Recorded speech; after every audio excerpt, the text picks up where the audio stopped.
بسم الله الرحمن الرحيم. الحمد لله رب العالمين، والصلاة والسلام على أشرف المرسلين سيدنا محمد وعلى آله وصحبه أجمعين. أما بعد، فهذه هي المحاضرة 15 في سلسلة عجائب لغتي. وهنا ظاهرة عجيبة في اللغة اسمها العكس والتبديل. هي ظاهرة سهلة، ولكن أريدك أن تكون ملما بالمصطلح اللغوي لها. العكس والتبديل هو أن يقدم جزء في الكلام ثم يؤخر. كيف؟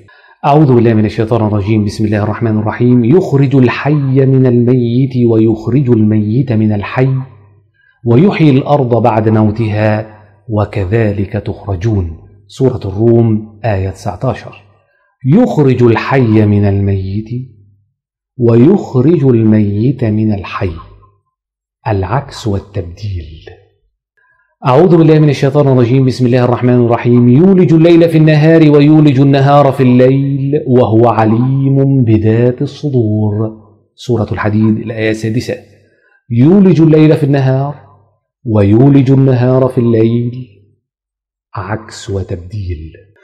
أعوذ بالله من الشيطان الرجيم. بسم الله الرحمن الرحيم. ولا تطرد الذين يدعون ربهم بالغداة والعشي يريدون وجهه ما عليك من حسابهم من شيء وما من حسابك عليهم من شيء فتطردهم فتكون من الظالمين. سورة الأنعام آية 52. النغمة أصبحت في أذنك. ما عليك من حسابهم من شيء وما من حسابك عليهم من شيء، ما عليك من حسابهم من شيء وما من حسابك عليهم من شيء فتطردهم فتكون من الظالمين. العكس والتبديل. العكس والتبديل. هناك ظاهرة لغوية أخرى تسمى اللف والنشر. يقولون في تعريفها ذكر إجمال ثم تفصيل دون رد التفصيل إلى الإجمال. معنى غريب. انظر الآية. أعوذ بالله من الشيطان الرجيم. بسم الله الرحمن الرحيم. ومن رحمته جعل لكم الليل والنهار لتسكنوا فيه ولتبتغوا من فضله ولعلكم تشكرون. الإجمال. ومن رحمته جعل لكم الليل والنهار. إجمال. لتسكنوا فيه ولتبتغوا من فضله. تفصيل. لتسكنوا فيه خاصة بالليل، لتبتغوا من فضله خاصة بالنهار. فقد أجمل ثم فصل على ثقة بأن السامع سيرد كل تفصيل إلى ما يناظره في الإجمال المسبوق. هذا هو اللف والنشر. توجد ظاهرة في عجائب اللغة اسمها الانسجام. والانسجام تجده في القرآن عبارة عن أبيات من الشعر داخل آيات القرآن. قالوا إنك إذا استمعت إلى حديث من إنسان تلاحظ اختلافا في النغمة عندما ينتقل من النثر إلى الشعر، لأن الشعر له أوزان محددة، له نغمات معروفة، له إيقاع محدد، لا يشتبه إطلاقا بالنثر، إلا أن أسلوب القرآن وقع في بعض آياته أبيات كاملة من الشعر دون إحساس بأنك انتقلت من أسلوب نثر إلى أسلوب شعر. وهذا إعجاز لا يدانيه إعجاز.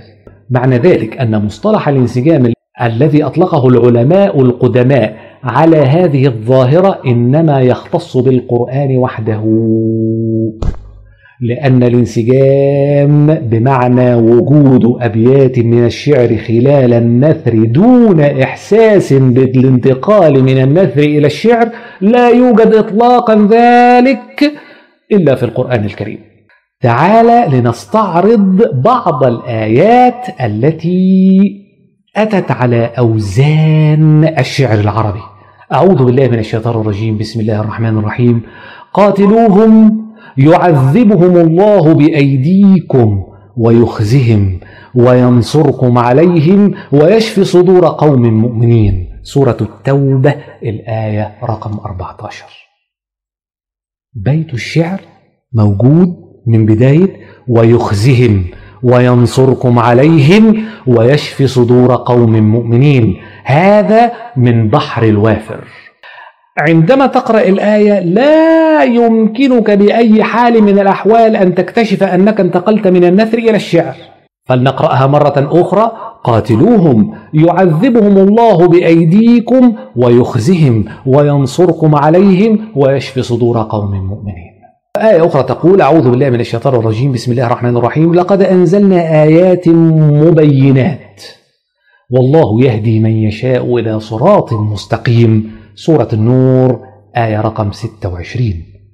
الجزء الذي جاء على وزن الشعر والله يهدي من يشاء إلى صراط مستقيم، هذا من بحر يسمى بحر الكامل. لن تستطيع التفريق إطلاقا بين الشعر والنثر. هنا يقول: لقد أنزلنا آيات مبينات والله يهدي من يشاء إلى صراط مستقيم. انسجام رائع.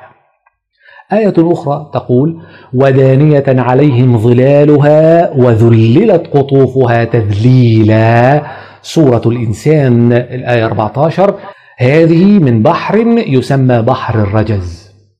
آية أخرى تقول: أعوذ بالله من الشيطان الرجيم، بسم الله الرحمن الرحيم، فاليوم ننجيك ببدنك لتكون لمن خلفك آية وإن كثيرا من الناس عن آياتنا لغافلون. سورة يونس آية رقم 92. الجزء الموزون شعرا: فاليوم ننجيك ببدنك لتكون لمن خلفك آية، وهذا من بحر يسمى بحر المتدارك.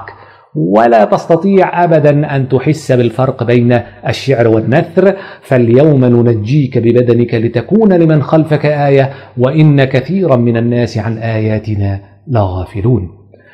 آية أخرى تقول: أعوذ بالله من الشيطان الرجيم، بسم الله الرحمن الرحيم، نبئ عبادي أني أنا الغفور الرحيم وأن عذابي هو العذاب الأليم. سورة الحجر 49.